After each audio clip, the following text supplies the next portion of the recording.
Takže čaute, moje meno je Ronald Karel, som zakladateľ Deadprod. Toto je fotograf Filip Holdoš, jeho meno. Ja som kameraman, všetky videá, čo boli na YouTube, na channeli Deadprod oficiál najnovšie, tak som točil ja. Teraz sa k nám pridal nový člen včera, Martin Repka. Takže servuste. Toto je piatkové pivo všade a ja som veľmi rád, že sme mohli privítať do tohto top týmu. Sú to top chalani, grafici a filmári a všetko možné.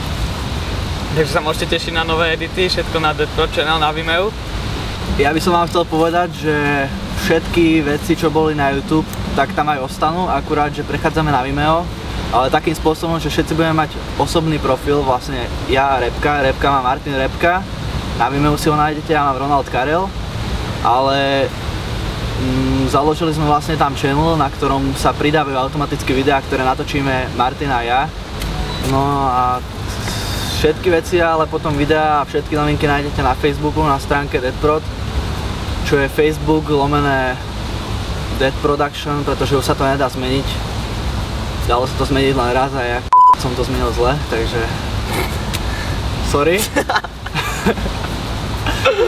Ale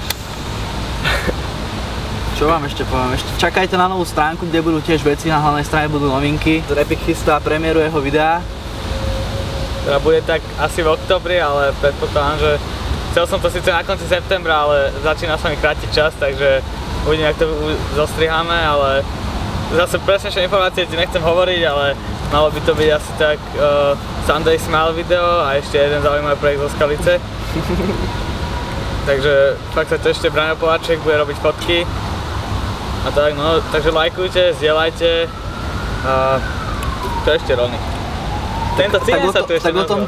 O tomto bude ešte ďalšia informáčka o tom Martinovom videu, pretože zároveň s ním bude odprezentované aj video Deadprod, ktoré bude také veľkom video pre nový tím a celkovo Deadprod, pretože zakladáme shop, kde budú veci a podobné srandy.